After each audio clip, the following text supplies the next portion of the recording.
आज के इस ऑनलाइन क्लास में हम कक्षा 8 के पहले पाठ के बारे में पढ़ेंगे, जिसमें विज्ञान में तकनीकी रूप से नवीनतम प्रगति के बारे में हम पढ़ेंगे। जैसे संचार के क्षेत्र में किस तरह का आविष्कार हुआ है, मोबाइल, टीवी, टेलीफोन, ईमेल इत्यादि।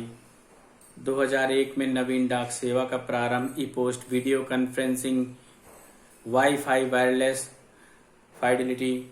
और दूसरा हम देखेंगे आईसीटी, शिक्षा में सूचना प्रौद्योगिकी के क्षेत्र में। इसके अंतर्गत स्मार्ट स्कूल, इंटरनेट, ई किताब के प्रयोग को बढ़ावा दिया जा रहा है।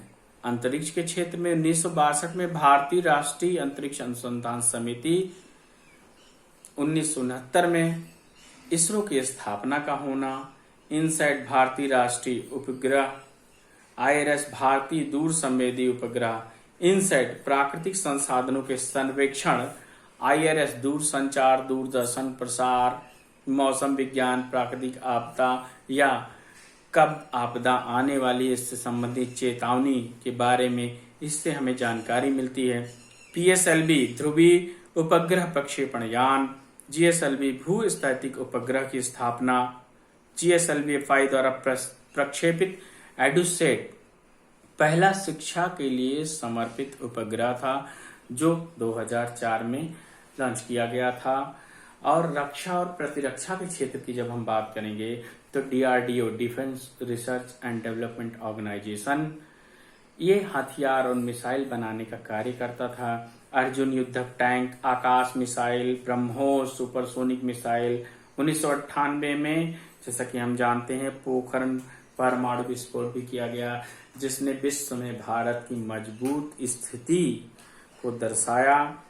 और हम आगे बात करेंगे चिकित्सा के क्षेत्र में, जिसमें सीटी स्कैन, एमआरआई या हमें ऐसी सुविधाएं प्राप्त हुई है। आजकल तो वीडियो कॉलिंग के माध्यम से या वीडियो रिप्रेजेंटेशन या वीडियो के माध्यम से हम बड़े बड़े डॉक्टर्स भी किसी अन्य स्थान पर रहते हुए भी मरीजों का उपचार कर रहे हैं। कृषि के क्षेत्र में जैसा कि आपने पिछले चैप्टर में पढ़ा था कक्षा 7 के पहले पाठ में, हरित क्रांति, भूरी क्रांति, श्वेत क्रांति, पीली क्रांति।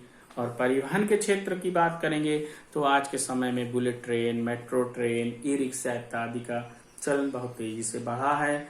विनिर्माण के क्षेत्र में कच्चे माल को मूल्यांकन उत्पाद में परिवर्तित कर अधिक मात्रा में वस्तुओं का उत्पादन करना, ये विनिर्माण के क्षेत्र में विज्ञान की सहायता से हमें बहुत ही ज्यादा तेजी से, एक तरह से कहेंगे कि औद्योगिक क्रांति में इसने सबसे महत्वपूर्ण स्थान अदा किया।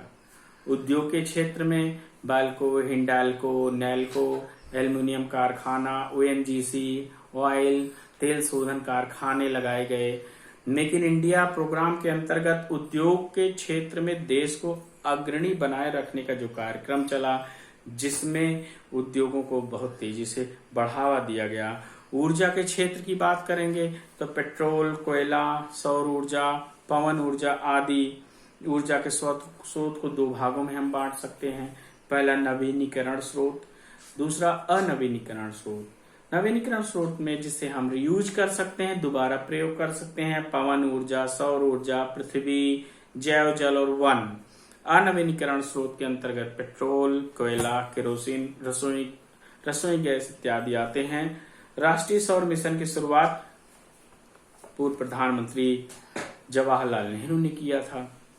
अब हम आगे बात करेंगे वाणिज्य व्यापार की, जिसके अंतर्गत credit card, debit card, online shopping, जिसका आज के समय में बहुत ही ज्यादा उपयोग बढ़ चुका है। Online shopping, online business, online payment करना, घर बैठे हम एक दूसरे को पैसा भेज सकते हैं। ई कॉमर्स, फ्लिपकार्ट, स्नैपडील, इस तरीके के बहुत से प्रोग्राम्स हैं जिन्हें हम पूरी तरह विज्ञान की सहायता से घर बैठे उसका प्रयोग कर रहे हैं। हमें आज प्लास्टिक मनी के रूप में अपनी जेब में हम लाखों रुपए लेके टहल रहे हैं, जिसका प्रयोग हम तुरंत से एक दूसरे को पैसा देना, पैसा लेन देन करना, ये सब विज्ञान की ही देन है।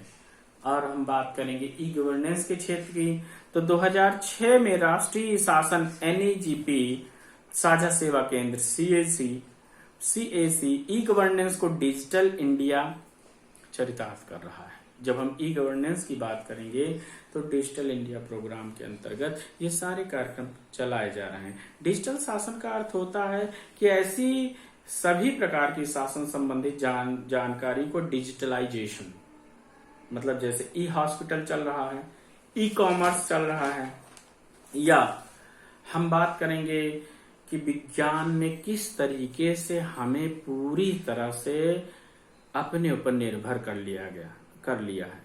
निर्भर रहने का ये मतलब नहीं है कि विज्ञान नहीं है तो हम नहीं, लेकिन विज्ञान ने संसाधनों का प्रयोग मानव हित में जिस प्रकार किया है उससे हम कहीं अलग नहीं हट सकते। विज्ञान हमारे जीवन में अत्यंत महत्वपूर्ण स्थान रखता है और विज्ञान के प्रयोग अनुप्रयोग से ही हमारा जीवन आगे बढ़ सकता है।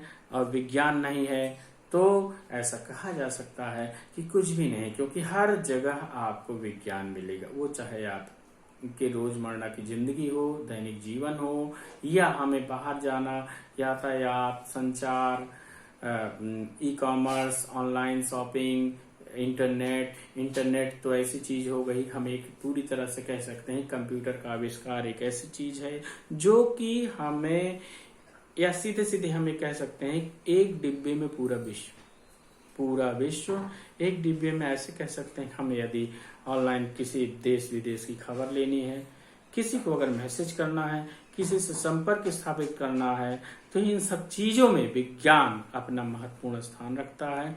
इसलिए हम ये कह सकते हैं कि हमने कक्षा 6 में भी दैनिक जीवन में विज्ञान के बारे में पढ़ा, कक्षा से 7 में मानव जीवन प्रौद्योगिकी के बारे में पढ़ा और कक्षा 8 में तकनीकी विकास के बारे में पढ़ा।